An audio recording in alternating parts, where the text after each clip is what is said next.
Thank you, Peter Fey, for that lovely introduction, and what an honor it is to finally meet you. I literally was like, I'm taking my napkin, because I don't know, this could take a turn, but we're going to try not to. Thank you, Dean Boardman and Mr. and Mrs. Klein, and everyone here at the School of Communications and Media. I'm honored to be here today to accept this Lew Klein Award for Excellence in Media. I think the other recipients today would agree with me that excellence is something that you strive for, but you never really feel certain that you're getting there.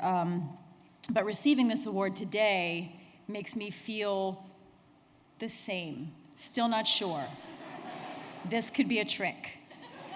If I were to try to explain how I came to this place today, and I have been asked to speak for at least 5 minutes, so I will try.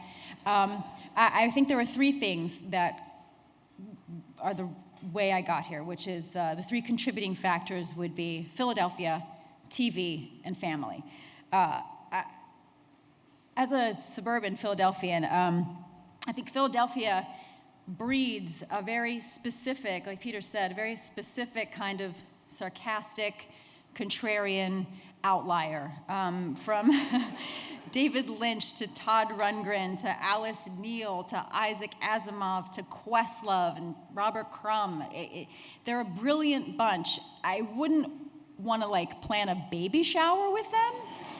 I feel like they would wear you out, but they're brilliant people and they contribute so specifically to the world.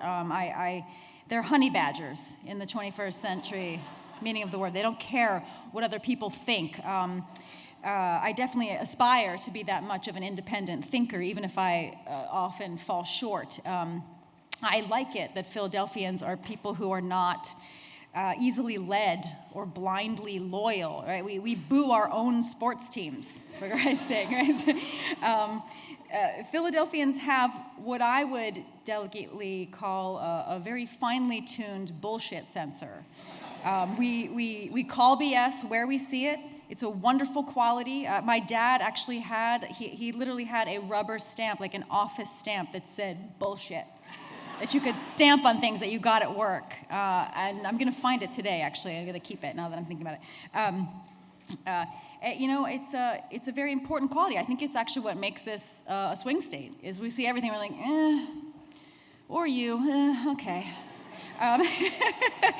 And it's also a really essential part of writing comedy, to try to see the world with as clear a vision as possible and call BS where you see it, to find something that's not quite right that no one has put a name to yet.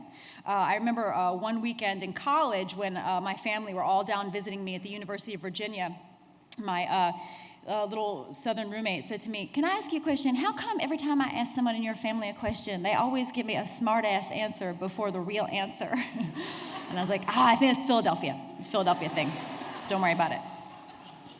Of course, I also wouldn't be here today if it weren't for my family. My brother, who taught me what was funny in the way that only an older sibling can, just by showing me what was cool to watch, what was cool to listen to. My mom, Jean, who is so dryly funny and whip smart that she often will pick up the New York Times crossword puzzle and just look at you over her glasses and just say, "Time me." So smart. And because of the work ethic and high standard that was impressed upon us, by our dad, like we talked about. When I was a kid learning to play baseball, which I peaked at 12, my dad would take me out to Cobbs Creek Park to practice, and if I wasn't performing at my best, he would say to me, "If you throw like a girl again, we're going in." Now, obviously, this was years before Monet Davis was born and schooled everyone about that term, but it was the 70s. But I took the spirit of his words, and I understood it, which was that I was expected to compete fully in the world, not at a lower bar.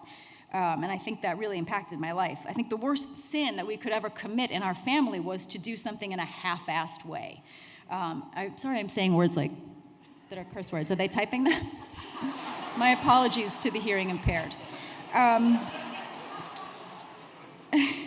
But anything half-assed, that was the worst thing you could do. I remember my dad being absolutely apoplectic one year watching a televised 4th of July concert from the steps of the Art Museum, behind which there was an enormous banner that hung that said, "From sea to shinning sea."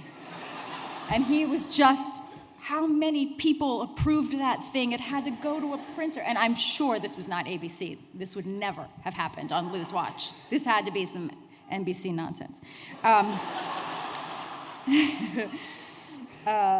But that would be, the worst thing you could do, just to not try your hardest, to not check your work. My dad taught us that it was important to write and speak concisely, that your words matter. Not to be afraid of words, not to take words away from people. A beautifully placed curse word is, as we talked about, kids would come from all over the neighborhood to hear my dad sort of like curse about Andy Musser. That your words matter, and that you should know that it's comprises and not comprises together. You should know that a lot is 2 words. And probably the third reason that I'm here today is that I love TV. I love watching TV. I love making TV. I've done a few movies. Movies are fun. TV is way better. How many of us here today have DVRs full of television shows that we can't wait to catch up on, and then like once a month you try to go out to the movies and you can't even find one that you would watch drunk? You're like, I can't get through Transformers, man. I can't do it. And if I had to guess why TV is better, I would guess that it's because TV is writer-driven and movies are business-driven. Piece of advice, if there are any aspiring screenwriters in the room, think of ideas that will play well in China, right? Like stories where you don't even have to know English to understand that the car exploded. That's the future of commercial cinema. For certain, the 33.33% of why I'm here is because of 1970s television, so much of which was brought to me by Lew Klein. I grew up as a little kid watching Romper Room with the table with the hole in the middle. That blew my mind. I sent my pictures to dear old Captain Noah. Fantastic. I seethed with jealousy watching the Al Albert showcase. Just really, really pissed off that I wasn't on that.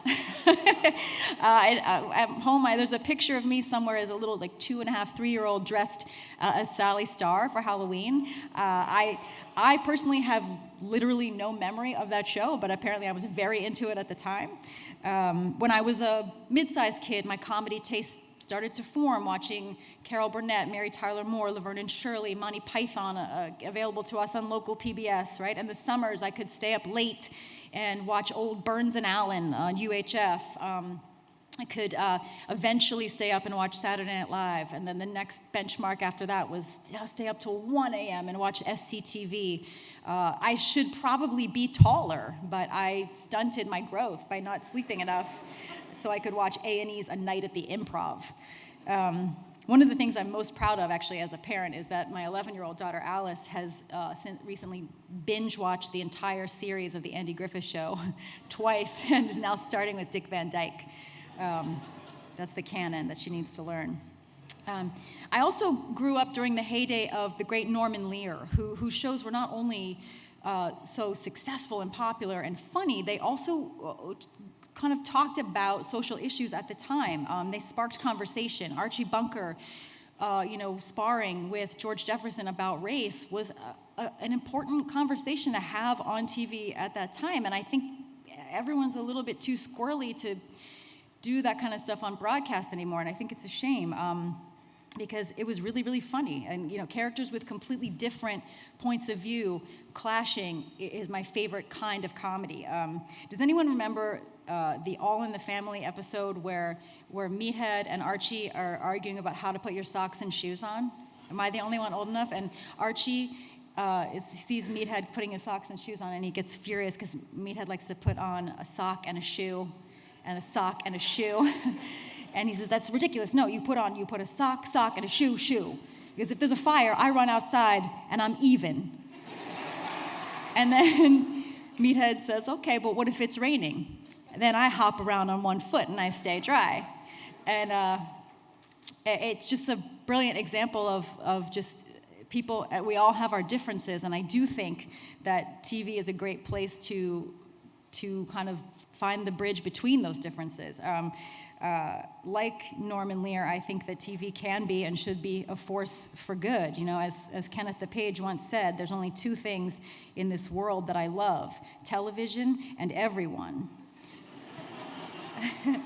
When I was 27, I got my first TV job from a Temple student and Philadelphia contrarian named Adam McKay. And he hired me as a writer for Saturday Night Live. Thank you. And, you know, making live TV is a wonderful sort of dying art form. It's like learning to be a bricklayer. It's a thing that not many people get to learn that trade anymore. And since that day forward, I've gotten to see and do some wonderful and weird things. In 1999, I got a call on the phone to come down to a private apartment in downtown New York City with a few other women who worked at Saturday Night Live, and we met privately with Monica Lewinsky to talk to her about coming on SNL, and this is before anyone had heard her speak. She hadn't been out, and I remember just having this really weird day with her, and we talked her into doing SNL pretty easily. She was easy to talk into stuff. Bless her heart. She might not have had the best judgment, but a lovely girl. Just this week, I remembered this one. This week, I remembered the first time I met Donald Trump was at Saturday Night Live, and I was co-host of Weekend Update with Jimmy Fallon at the time, and we did sort of a silly bit since Donald Trump was the host. We did the beginning of Weekend Update. We were like, welcome to Weekend Trump Date. And so we had like gold and added pillars to the set, and I wore like a strapless pageant gown and a long wig and a sash that said Miss Trump Date or something like that. And we were rehearsing it, and Donald Trump came out on the floor while we were rehearsing, and he pointed at me, he goes, "You look very nice like that. You should dress like that more often." And I remember thinking, like, nobody asked you, hotshot. But you know, it was the 70s, and it was 2004. It was 2004. So I'm not really waiting for a pivot from that guy. Yeah, I've had to, you know, from my job, I've gotten to have so many weird brushes with current events that I sometimes feel like Forrest Gump. The weirdest one, of course, as we saw, was that I, you know, happened to look like Sarah Palin and got to play her on Saturday Night Live, and I would kind of refer to it as my personal Owen Meany moment. A prayer for Owen Meany is the kind of thing that it seemed like my whole life had been leading up to being ready for that weird moment. And when Amy Poehler and Seth Meyers and I worked on those sketches that you saw, we talked about what was funny, what would be funny, but we also talked about and passionately and argued at times of what was the right take and what was the fair take. And we took our comedy jobs as seriously as journalists in that moment because we didn't want to do anything that was unfair. Amy and I were determined not to have it just be a sketch where it was two women fighting with each other, because that was not really what it was about. And it felt like everything that I had learned, kind of my contrarianism, my not worrying about what people think, the standard that was expected of me by my Republican father for whatever we did to be a fair hit. I felt like it all came together in that moment for me to try to not screw that up. And when it was all over, Mrs. Palin did lump me in with Katie Couric as an East Coast media elite, which I thought was a nice thing for Upper Darby High School. But I don't think I ever really felt like an East Coast media elite until today. And so I vow to keep striving for excellence and never quite making it. And in all my future endeavors to not go halfway, but to always use my entire ass. Thank you. Thank you so much.